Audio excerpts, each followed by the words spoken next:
karakter manusia-manusia peradaban masa depan yang kita bangun di dalam institusi pendidikan itu punya karakter pengorbanan.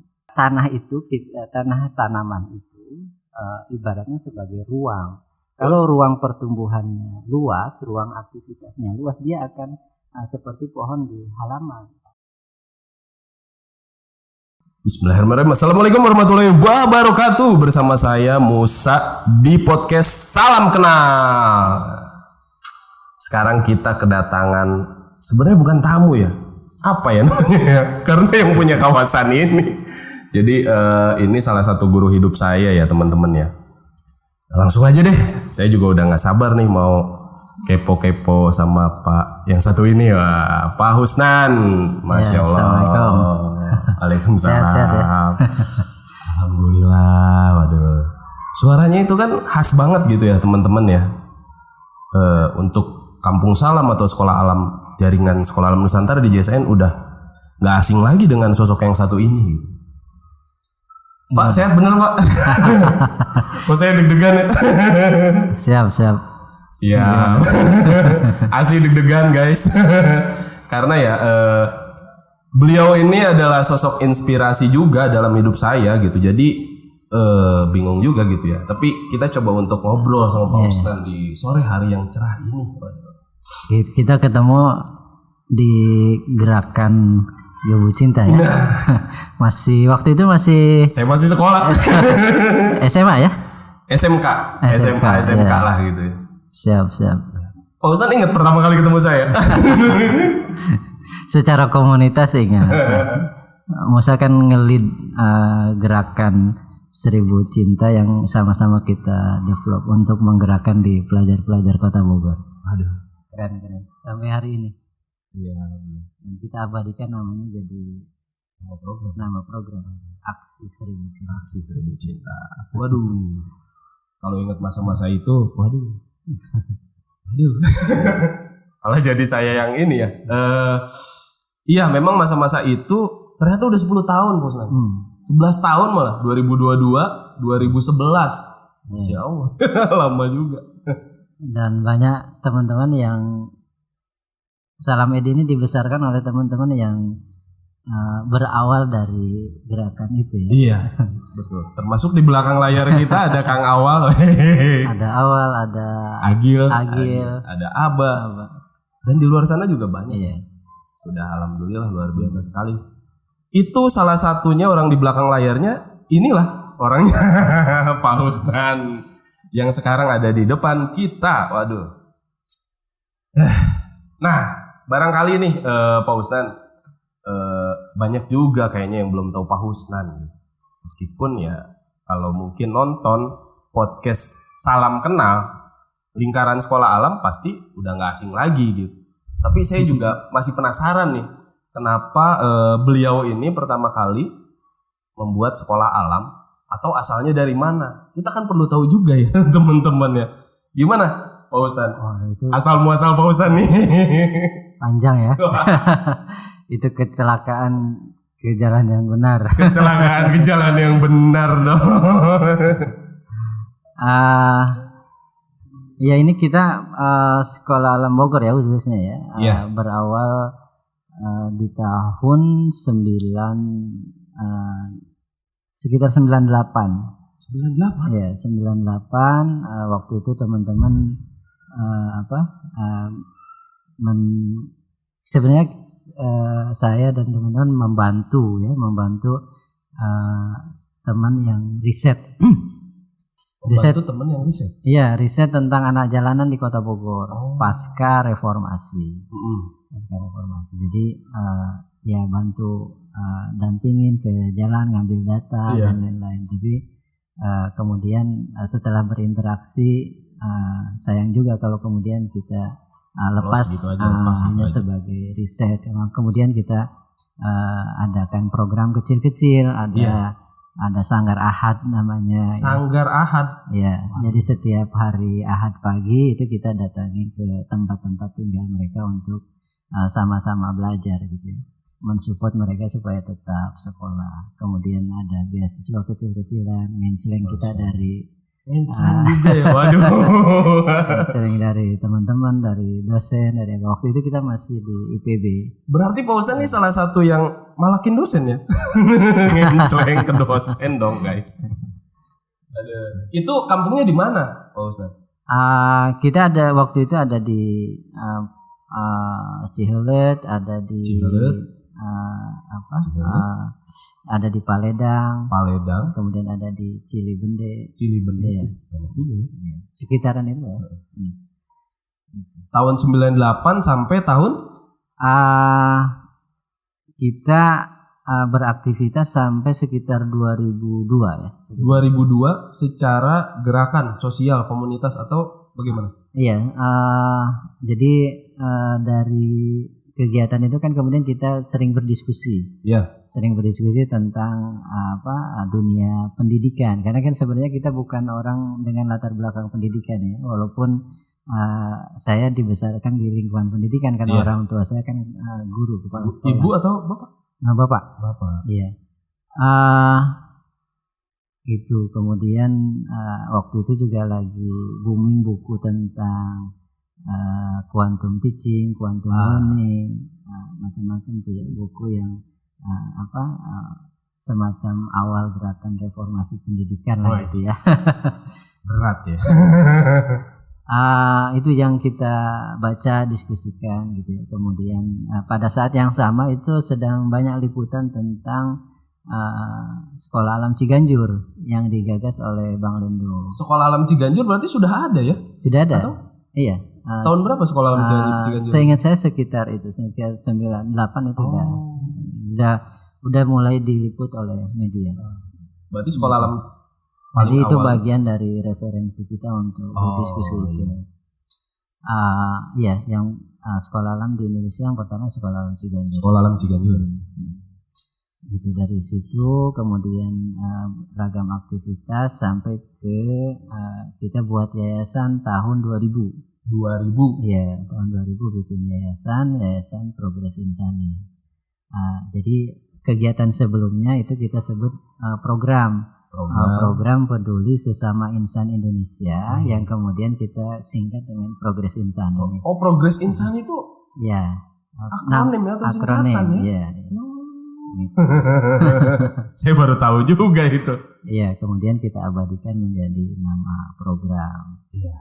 Nama yayasan. Nama yayasan sampai saat ini. Iya, nanti berkah nama alhamdulillah progresif kan. Progresif. Karena emang keren namanya tuh.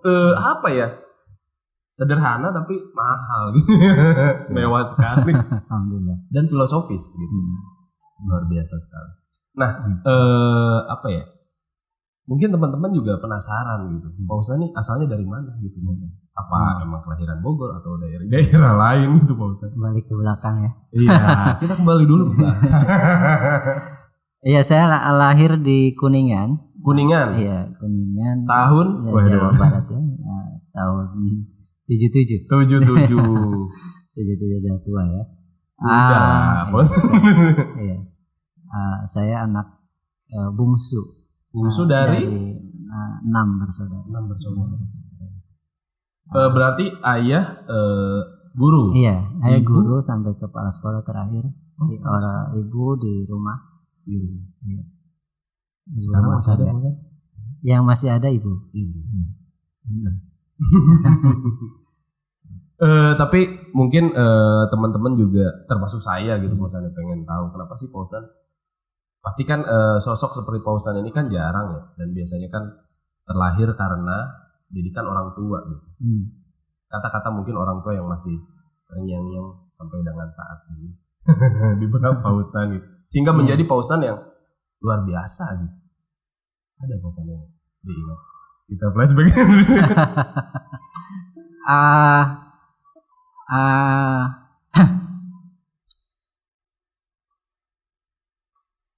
Saya kalau kata-kata nggak ada ya, tapi saya lihat beberapa hal saja. Kalau Bapak itu memang aktif ya, jadi di luar ngajar itu ketua koperasi. Oh, Kemudian sudah menjadi orang yang terpercaya ya. alhamdulillah Alhamdulillah. ketua koperasi. Sempat jadi koperasi terbaik Jawa Barat ya. Wih. Kemudian aktif di desa ya. Iya. Ya mungkin tokoh masyarakat kali ya. Nah, kalau guru PNS biasanya kalau di kampung kan dihormati. Iya. Gitu. Jadi kesibukannya luar biasa ya. Di samping di luar itu tetap bertani ke sawah. Keren banget ya, guru petani. Jadi memang hari-harinya sibuk. Iya. Gitu. Itu mungkin yang menjadi. Dan darah itu mengalir ke Pak Husnan. Pak Husnan ini orang yang terpercaya menurut saya. Jadi ternyata di balik itu ada sosok orang tua yang luar biasa ya Pak Husnan. Waduh, berat. Nah, tahun 2000 Yayasan Progres Insani resmi terdaftar. Iya. Lalu sambil beraktivitas masih dengan teman-teman di jalanan, kemudian tahun 2002 itu kita berkesempatan untuk menyelenggarakan kegiatan di satu tempat namanya Lembah Parigi. Iya, Lembah Parigi di Bantarjati. Di Bantarjati itu indah sekali, rumah villa ya. Kemudian kita diskusi pasca kegiatan anak-anak itu dengan almarhum Pak Bambang. Semoga menjadi amal baiknya juga nih perkembangan sekolah alam sampai di sini ya. Maka dari diskusi itu kemudian lahirlah TK Alam Lembah Parigi. TK Alam Lembah Parigi. Jadi awalnya sekolah alam Bogor itu TK Alam Lembah Parigi. Iya. Bukan TK Sekolah Alam Bogor? Bukan TK Alam Lembah Parigi.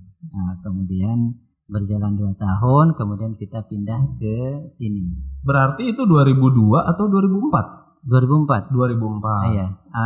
Berdiri 2002 di Lembah Parigi sampai 2004 pindah ke kawasan ini. Tanah Baru Kota Baru. Padahal udah lama ya itu Tanah Baru. Ya, baru 2004 tuh Sekolah Alam Bogor atau masih? Iya, pada saat mau pindah ke sini kemudian sebenarnya almarhum Bang Lendo itu sempat ke Lembah Parigi sekali. Cuma saya secara pribadi sih tidak ketemu. Kemudian pada saat mau pindah ke sini kita izin ke Bang Lendo, ketemu di Ciganjur. Iya. Ketemu di Ciganjur, minta izin untuk menggunakan nama sekolah alam. Ya, karena Bang Lendo kan foundernya ya, jadi kita etikanya kan harus permisi. Walaupun Bang Lendo secara pribadi kan sebenarnya membebaskan. Nggak begitu ya? Iya. Amalnya luar biasa. Kita doakan yang mudah-mudahan Bang Lendo tempatkan di tempat yang baik. Nah, 2004 resmi secara nama Sekolah Alam Bogor sampai dengan sekarang 2022. Iya. Banyak nih Pak Una atau Pak Husnan gitu. Saya panggilan sayang saya Pak Una sebenarnya. Banyak nih teman-teman komunitas gitu ya yang suka kepo gitu, suka nanya kayak misalkan mungkin ngelihatnya sekarang gitu ya Pak Husnan ya, atau ketika ke beberapa daerah teman-teman di daerah membuat sekolah alam, melihat sekolah alam Bogor hari ini yang Masya Allah besar sekali gitu, luas, mewah, megah. Tapi kan cerita Pak Husnan ini kan menarik gitu, dari komunitas lalu sosial gitu. Nah waktu itu atau ada beberapa orang juga nanya ke saya gitu Pak Husnan, biasanya memulai komunitas itu dengan berapa orang sih? Karena kadang 5 orang itu terbilang sedikit gitu Pak Husnan, atau ada yang bilang 20 orang, yuk kita mah sedikit cuma 20 orang. Nah waktu itu Pak Husnan memulai kegiatan sosialnya itu berapa orang Pak Husnan kalau boleh kita tahu? Banyak ya. Banyak. yang tercatat sebagai pendiri yayasan ya, yang kita apresiasi sebagai pendiri yayasan itu ada 24. 24? Iya, 20. Belum relawan dan lain-lain gitu. Jadi waktu itu kita memang banyak juga mahasiswa ya. Jadi akses kita ke mahasiswa masih bagus gitu. Jadi relawannya juga banyak. Dan mendampingi setiap minggu kan harus bergiliran. Setiap tempat ada beberapa kan gitu. Dan alhamdulillah sampai sekarang semua relatif masih terjalin. Secara komunikasi masih terjalin baik insyaallah. Jadi pesannya kan tidak pernah ada karya besar yang dibangun sendirian. Waduh. Tidak pernah ada karya besar yang dibangun sendiri. Jadi perlu banyak orang untuk semakin banyak orang terlibat semakin baik. Masya Allah sekali ya suaranya cerada. Penuh dengan gizi. Waduh. Masuk sampai sekarang Sekolah Alam Bogor sudah sebesar ini Pak Usnan, dan sudah banyak yang lahir dari Sekolah Alam Bogor gitu. Entitas-entitas nih. Beberapa ada yang jadi lembaga baru. Nah ini sebenarnya kan kalau sekolah alam lain nggak ada gitu ya Pak Usnan, seperti itu. Saya lihat malah kok banyaknya di Sekolah Alam Bogor gitu. Nah ini melihatnya kenapa sih mungkin pengurus atau di yayasan memperbanyak entitas gitu, atau beberapa juga hanya ke saya juga soalnya kok banyak ya, terus kok Sekolah Alam Bogor tuh semangat membuat itu, latar belakangnya apa Mas? Iya, jadi yang kita pegang sejak dulu diskusi awal kita pada sekarang jadi misinya yayasan itu membina generasi membangun peradaban. Bina generasi membangun. Ya, jadi proses persekolahan ini kalau dulu kan proses mendampingi anak-anak itu adalah proses membina generasi. Pada sisi yang lain kita membuat miniatur sebuah peradaban kecil di mana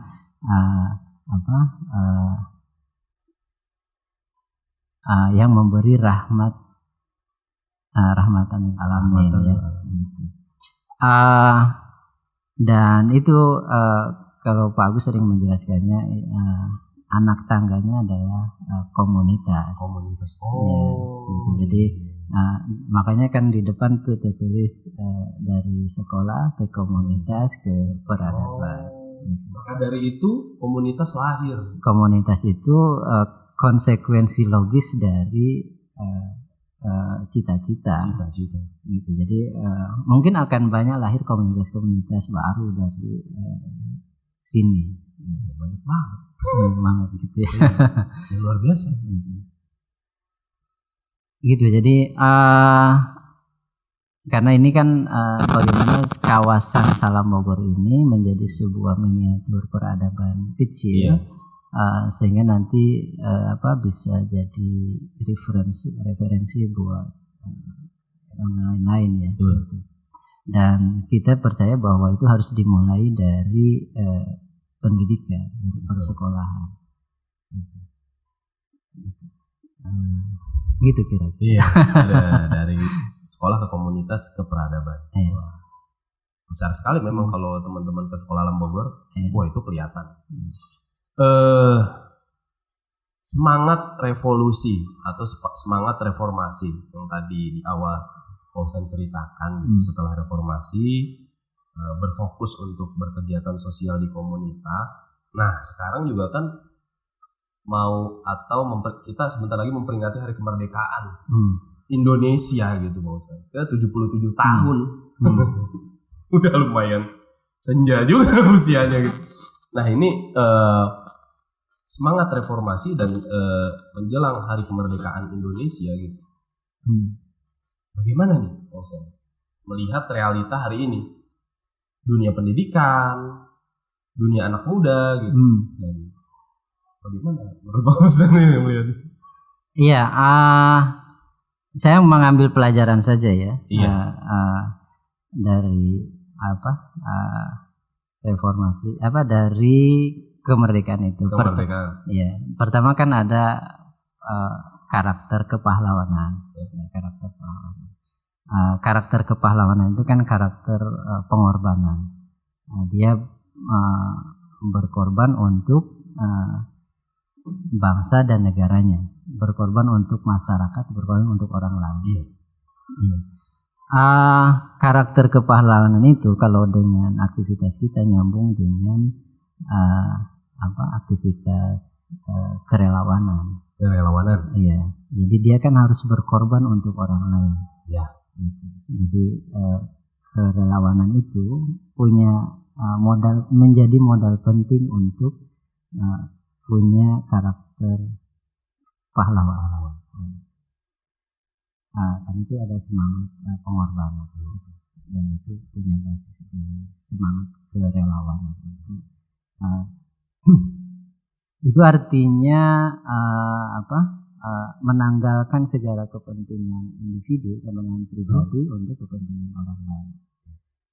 Untuk sampai ke sana itu latihannya adalah latihan sederhana, latihan merasa cukup. Ya, jadi kalau kita mendidik diri, mendidik anak-anak kita sederhana, itu akan menjadi modal punya karakter kecukupan. Ya, sehingga itu dia bisa berkorban untuk orang lain. Iya. Susah loh. Merasa cukup itu hal yang iya, jadi penting untuk mengajarkan kepada anak-anak kita dalam satu sistem pembelajaran itu. Makanya Salam Eid kan dia mesti terintegrasi dengan program pelajar relawan. Iya. Karena itu satu kesatuan menjadi karakter kepemimpinan. Jadi mengapa Salam Eid fokus ke pengembangan guru relawan dan pelajar relawan gitu. Supaya karakter manusia peradaban masa depan yang kita bangun di dalam institusi pendidikan itu punya karakter pengorbanan.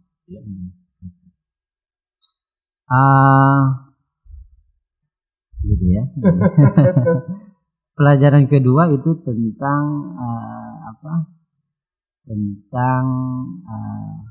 komunal.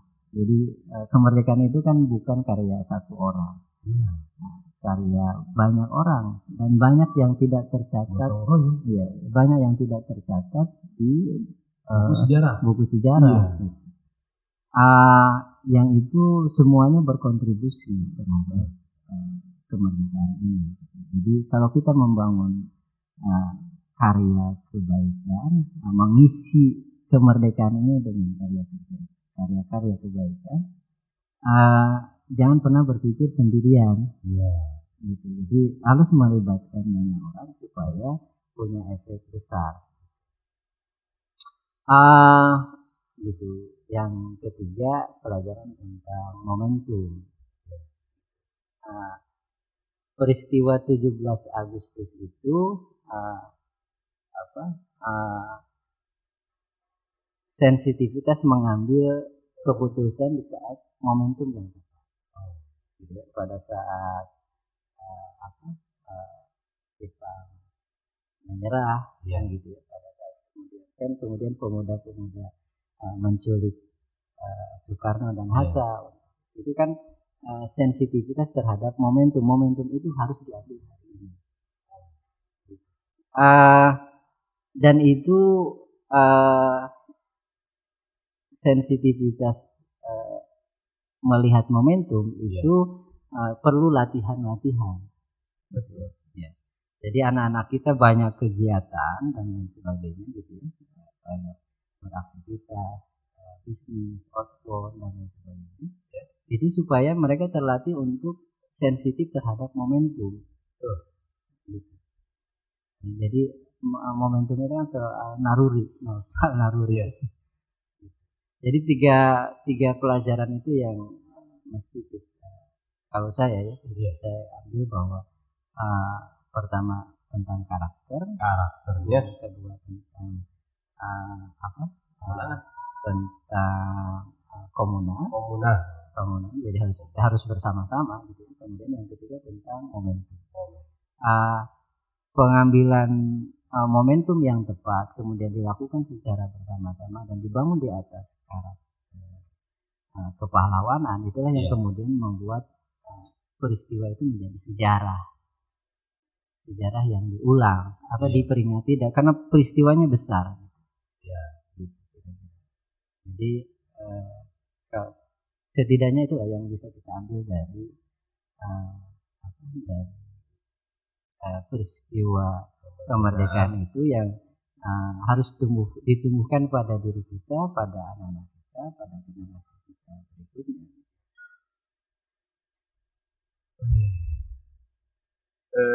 Kemerdekaan. Dan tadi sudah 77 tahun dan tadi ada 3 poin penting yang memang Pak Ustadz sampaikan, dari mulai karakter, komuna, dan momentum. Luar biasa sekali teman-teman. Masuk ke dunia pendidikan, sosial gitu. Belakangan kan memang Mas Menteri Merdeka Belajar. Nah ini irisannya mungkin dengan sekolah alam. Salah satu inisiator kita kan Pak Husnan juga. Terus pendapat Pak Husnan juga terkait apakah yang ingin dicapai dari kemerdekaan atau anak-anak guru-guru yang kita punya itu sebenarnya kemerdekaan yang dimaksud itu seperti apa? Menurut Pak Husnan ya, maksudnya dalam lingkup sekolah apakah sudah merdeka pendidikan di hari ini? Atau kalau di sekolah alam sudah misalkan, kalau di sekolah lain saya nggak tahu, atau gimana menurut Pak Husnan? Iya, saya ini supaya apa yang sedang dikembangkan oleh apa yang sudah dikembangkan oleh sekolah alam ya. Bang Rendo ini menginisiasi gagasan tentang Merdeka Belajar itu 20 tahun sebelum yang lalu. Ya, jadi beraktivitas lebih eksploratif, ya. Kemudian nggak pakai seragam, wujud kebebasan kan gitu ya. Bahkan mungkin rambut boleh panjang. Ekspresi kebebasan. Yang perjuangannya itu 20 tahun yang lalu, yang dulu tidak disetujui, bahkan ya diketawain nggak? Diketawain. Iya. Bahkan dianggap aneh ya. Kita juga di sini awal-awal dianggap aneh, sekolah anomali ya. Gitu. Tapi pelajarannya adalah kalau kita bekerja dengan satu keyakinan yang kokoh ya, satu keyakinan yang kokoh, soal waktu saja itu menjadi baik-baik. Iya. Yang semua orang akan mengikuti. Butuh waktu ya, kalau sekolah alam berarti butuh waktu.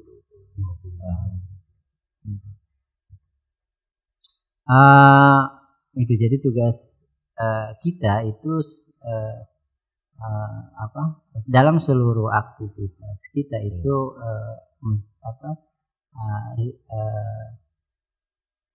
reasoningnya apa ya? Reasoning apa? Keyakinannya seperti apa? Sekokoh apa? Sehingga itu kan 20 tahun kan butuh endurance yang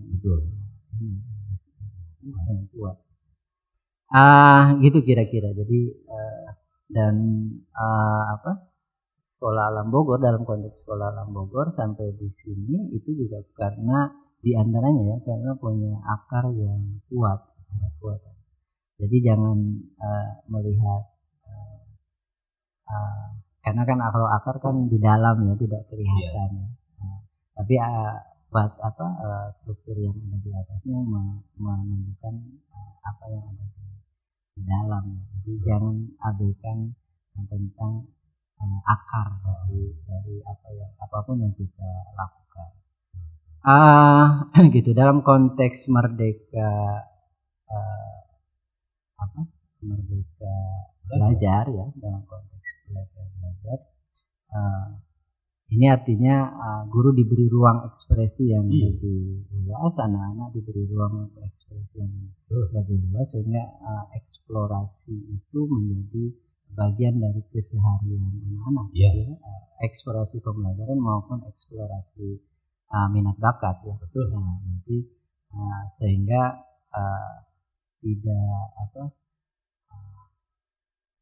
tidak disamaratakan. Tidak disamaratakan. Jadi semua orang cerdas, semua orang pintar, tinggal pada bagian mana. Bagian porsinya masing-masing. Semua kan tidak semua orang jadi PNS, tidak semua orang jadi. Kalau dulu kan hampir semua arahnya sama. Tidak semua orang harus masuk ke perguruan tinggi. Faktanya kan begitu. Jadi proses pembelajaran pun harus memperkaya pengalaman, memberi ruang pengalaman sehingga setiap orang menjadi berdaya dengan potensinya masing-masing. Dengan potensinya masing-masing. Itu yang namanya merdeka ya. Itu namanya merdeka. Tujuannya kan berdaya ya. Waktu kita memperjuangkan kemerdekaan itu supaya sebagai sebuah bangsa kita berdaya menentukan nasibnya sendiri, kan gitu ya. Jadi kalau anak-anak kita diberi kemerdekaan supaya dia berdaya untuk menentukan masa depannya, dan itu membutuhkan ruang belajar yang luas. Jadi saya suka menggambarkan tanaman buah di dalam pot. Tanaman buah di dalam pot. Dengan tanaman buah yang ditanam di halaman. Yang liar. Gitu ya. Kalau tanaman buah dalam pot itu kan indah, cantik. Gitu. Tapi dia tidak berdaya karena sehari tidak disiram, layu. Harus ada yang menyiram. Tapi dia indah, cantik. Tapi kalau tanaman itu di halaman, ya dibiarkan untuk mencari makanan sendiri, mencari air sendiri. Kalau kita siram, justru kita diketawain kan? Karena dia sudah berdaya mencari makanan sendiri. Maka tanaman itu ibaratnya sebagai ruang. Kalau ruang pertumbuhannya luas, ruang aktivitasnya luas, dia akan seperti pohon di halaman. Dia berdaya. Akarnya ke dalam. Tapi kalau kita memberi ruang yang kecil di dalam pot, gitu, buahnya juga sedikit, tapi yang urgent itu dia tidak berdaya, gitu. Jadi bagaimana kita memperlakukan anak-anak kita, ya seperti itu. Kalau kita memberi ruang yang sempit, ya jangan berharap keberdayaan. Meskipun relate dengan resikonya ya. Oh iya. Kan pohon besar kan panas. Kena panas, kena hujan, kena badai. Tapi itulah yang membuat berdaya. Betul. Ini pesan buat orang tua juga ya. Iya. Maka sekolah alam saya kira ini sebuah amal baik yang besar buat Bang Limbo dan tim di awal-awal gitu ya. Asabikunal awalun mendesain sebuah proses pembelajaran yang memberi ruang pertumbuhan buat anak-anak kita. Dan kemudian insya Allah menjadi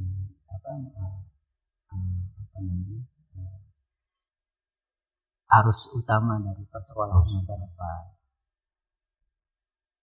Memang sudah terlihat sih Pak Usman. Ponakan saya itu punya PR gitu. Ini true story gitu.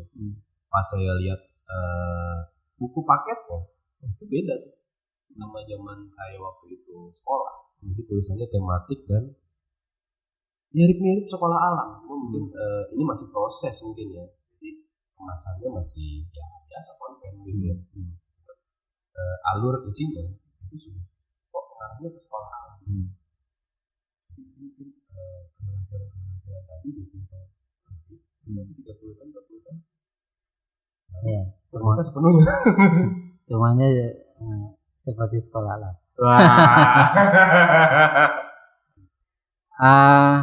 Gitu. Jadi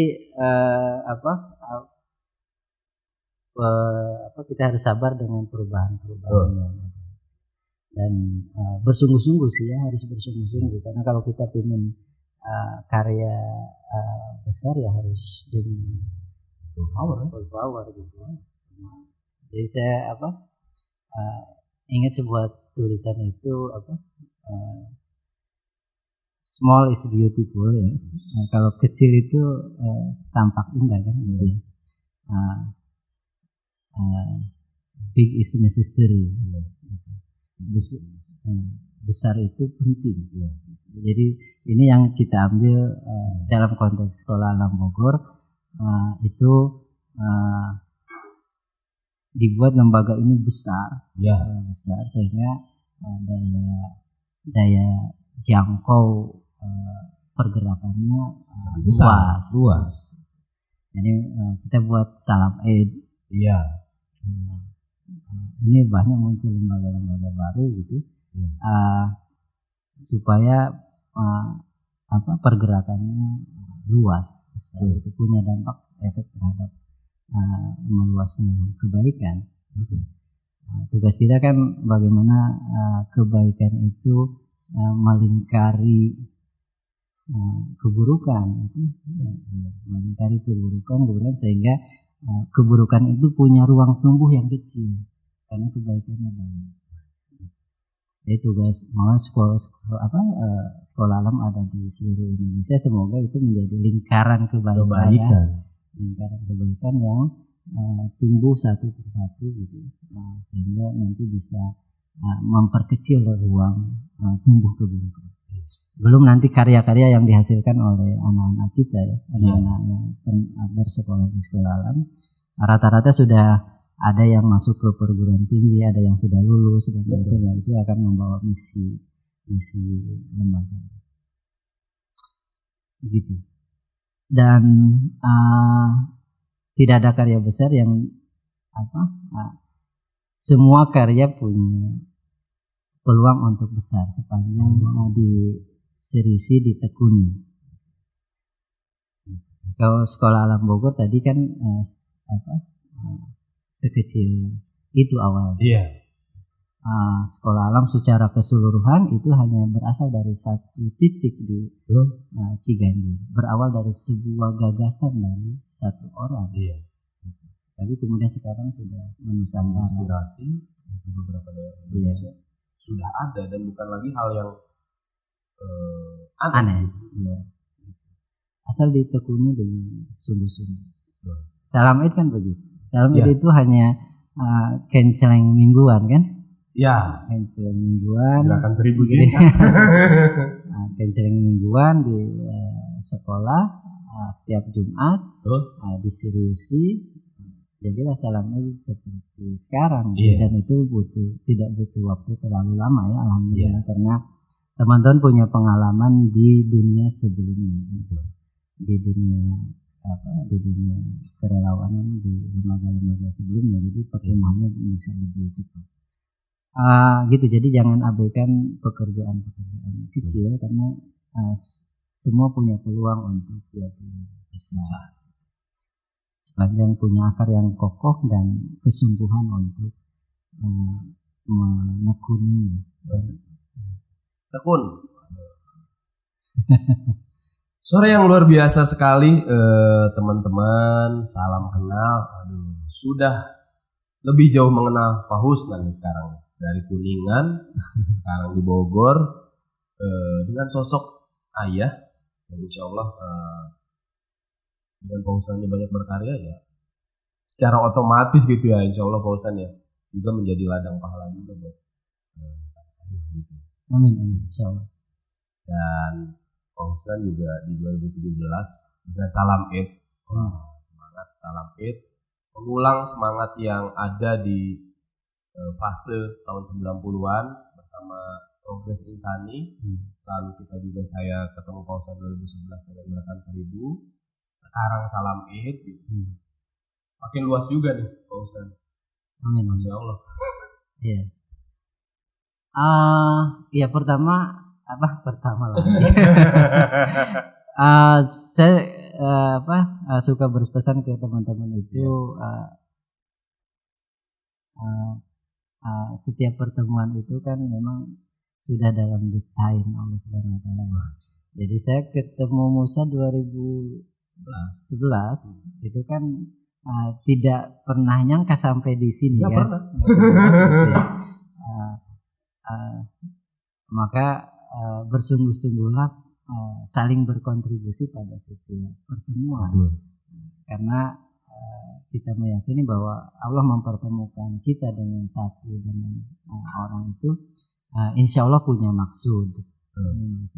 Maka tugas kita adalah bersungguh-sungguh, semoga nanti kita tahu kira-kira maksud Allah itu apa. Gitu. Jadi semoga sih Musa merasa waktu kita menekuni gerakan 1000 cinta itu terlihat bahwa saya bersungguh-sungguh.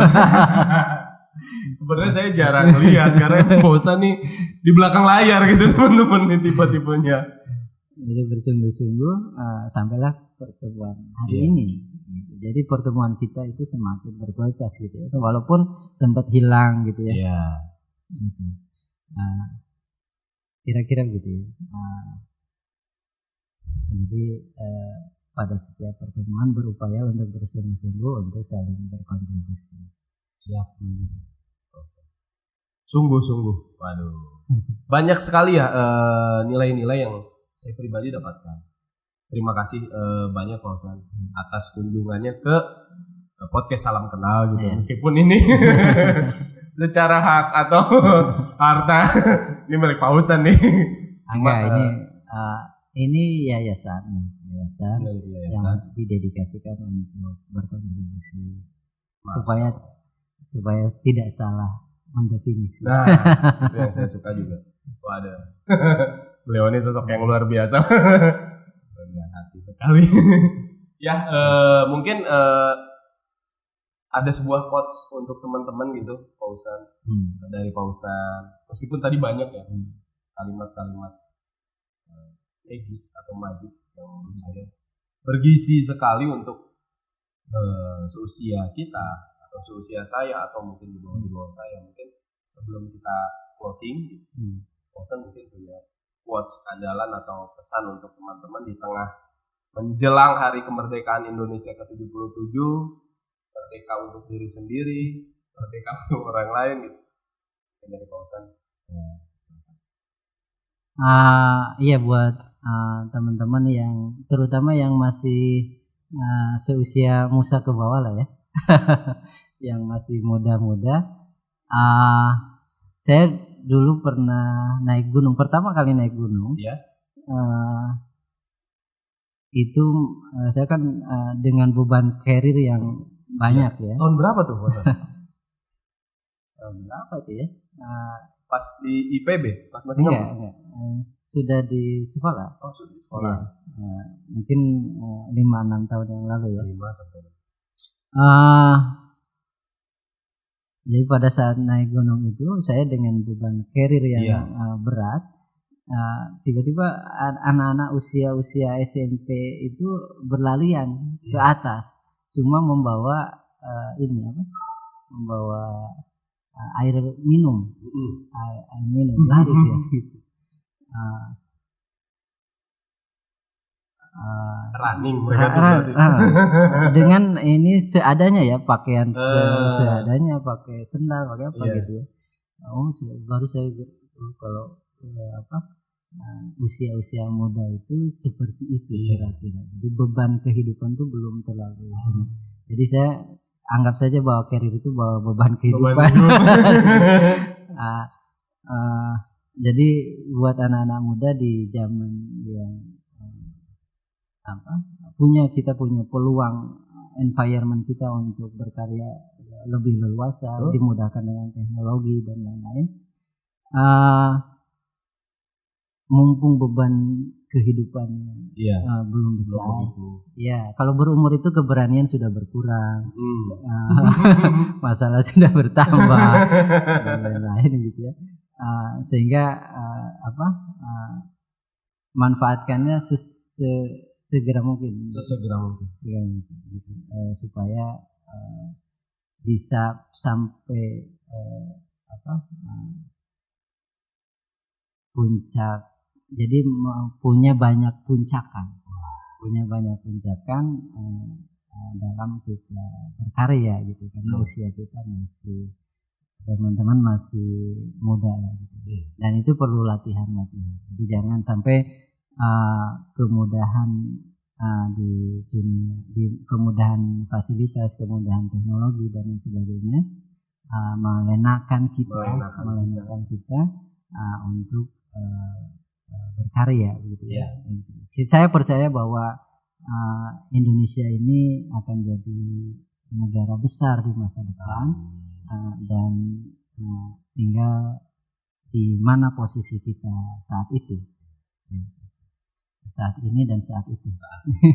Apakah termasuk dalam bagian dari solusi atau yang menggayuti masalah dari sekarang? Dan saya percaya teman-teman adalah bagian dari solusi yang melahirkan inovasi kebaikan baru untuk negeri ini. Amin. Anak muda. Jangan sampai terlena. Waduh.